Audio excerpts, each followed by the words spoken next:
और वहीं एक और बड़ी खबर और बहुत बड़ा डेवलपमेंट है ये, क्योंकि रूस यूक्रेन वॉर में नेटो की एंट्री हो गई है। रूस के खिलाफ युद्ध में यूक्रेन की मदद करेगा नेटो, ये बात सामने आ रही है, ये क्लियर होता हुआ नजर आ रहा है।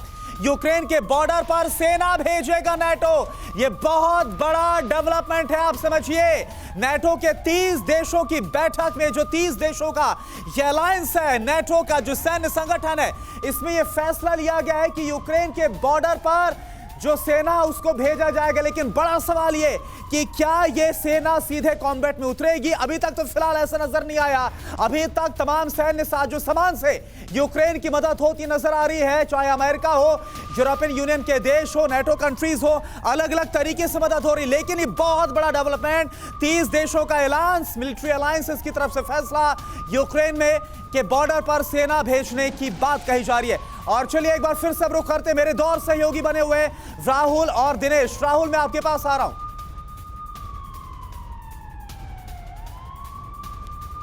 बिल्कुल, वाकई बहुत बड़ी खबर है, लेकिन इसमें हम एक चीज और साफ कर दें। जो अभी तक खबर आई है वो बता रही है कि नेटो के 30 देशों की आज एक इमरजेंसी मीटिंग हुई थी। जो उनके डिफेंस प्रमुख हैं उन लोगों ने एक इमरजेंसी मीटिंग की थी। इसमें यह तय किया गया है जो ईस्टर्न पार्ट है नेटो देशों के, वहां पर एक ज्वाइंट इकट्ठे करके जो नेटो सेना है उनको भेजा जाएगा। लेकिन अभी यूक्रेन भेजने की बात नहीं की गई है। अभी यूक्रेन के बॉर्डर्स पर नेटो सेना को पहुंचाया जाएगा। तो नेटो देश अभी पूरी तरीके से स्थिति को ऑब्जर्व कर रहे हैं, देख रहे हैं। अगर कोई ऐसी चीज होती है, जो डेवलपमेंट सामने आते हैं, तब शायद कोई एक्शन देखने को मिले। लेकिन इस वक्त हमारे साथ अनीस फारूकी साहब मौजूद हैं टोरंटो से। अनीस फारूकी साहब के साथ साथ मेजर जनरल संजय सोई साहब भी हैं, और उनके साथ साथ संजय भारद्वाज जी हैं, प्रोफेसर है जेएनयू से। रोमिंदर सचदेवा फॉरेन एक्सपर्ट हमारे साथ हैं। संत मिश्रा जी वॉशिंगटन डीसी से हमारे साथ लाइव हैं। सबसे पहली बात अगर मैं आपसे पूछना चाहूं संजय सोई जी, जो अभी स्थिति देखने को मिल रही है, एक तरफ न्यूक्लियर हथियारों की चेतावनी, धमकी दी जाती है पुतिन की तरफ से, आज दूसरी तरफ एक इमरजेंसी मीटिंग नेटो देशों की तरफ से बुलाई जाती है और कहा जाता है कि यूक्रेन के बॉर्डर पर नेटो जो देशों की संगठित सेना है पहुंचेगी। ये लड़ाई अब और ज्यादा गंभीर होती जा रही है। ये लड़ाई क्या अब और ज्यादा खतरनाक होती जा रही है? राहुल, जो ये आप कह रहे हैं वाकई में बहुत खतरनाक हालात हो रहे हैं, क्योंकि जब रशिया ने स्ट्रेटेजिक डिटरेंस की बात की, यानी कि न्यूक्लियर खतरे की बात की, एक लड़ाई को नेक्स्ट लेवल पर ले गए, उसके बाद नेटो की जो मीटिंग हुई उसमें जो फैसला किया गया है कि नेटो सीमा पर भेजेंगे। तो यहाँ पर जहाँ तक मेरा ख्याल लग रहा है, करेक्ट मी अगर मैं गलत हूँ तो, कि वो जो यूक्रेन से सटे हुए नेटो देश हैं जी, उनकी सुरक्षा को ध्यान में रखते हुए, ताकि वो अगला स्टेप कहीं या इसका और वो नहीं हो जाए, वहां पे सीमाएं पर सेनाएं डिप्लॉय की जाएंगी। जैसा कि हम देख रहे हैं कि पोलैंड, रोमानिया और Baltic countries, Latvia, Lithuania, Estonia में पहले ही यूएस और नेटो कंट्रीज ने अपनी सेनाएं भेजी हैं, हेलीकॉप्टर भेजे हैं और मिसाइल्स भेजी हैं। तो ये सब देखते हुए उनके अंदर एक सुरक्षा की भावना लाते हुए ये सेनाएं डिप्लॉय की जा रही, क्योंकि एक यूरोप में आज बहुत ही असुरक्षित माहौल बन गया है।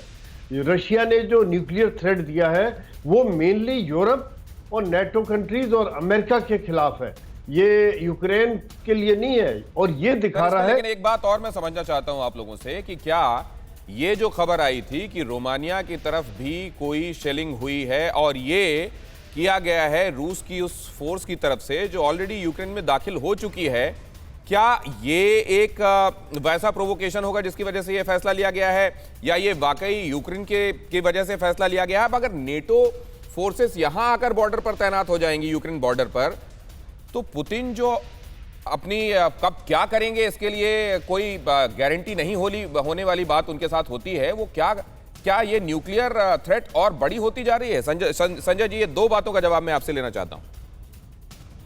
ये मेरे से कि संजय जी से? मैं आपके पास आता हूं सोई सर, एक के बाद एक मैं आप सबके पास आता हूं। जी, आप मेरे से संजय भारद्वाज जी से। जी जी जी जी जी नहीं, देखिए बिल्कुल, मैं जहां तक इस बात को अगर मैं ठीक से देख पा रहा हूं तो 5 बातें एक साथ चल रही है। पहली बात तो आप ये देखिए कि यूक्रेन और और रशिया के बीच में एक तरीके से नेगोशिएशन के लिए रास्ता साफ कर दिया है। एक पहले राउंड की बात हो चुकी है, दूसरे राउंड की तरफ बढ़ रही है। लेकिन साथ ही साथ अब ये देखिए कि रशिया ने अभी भी अपना स्ट्राइक को कम नहीं किया है। अभी आप देखिए कि उनकी आर्टिलरी बम्बार्ड कर रही है कंटिन्यूसली, खार्किव और दूसरे शहरों में भी कर रही है, और उसके साथ साथ सी पोर्ट को भी डैमेज किया है।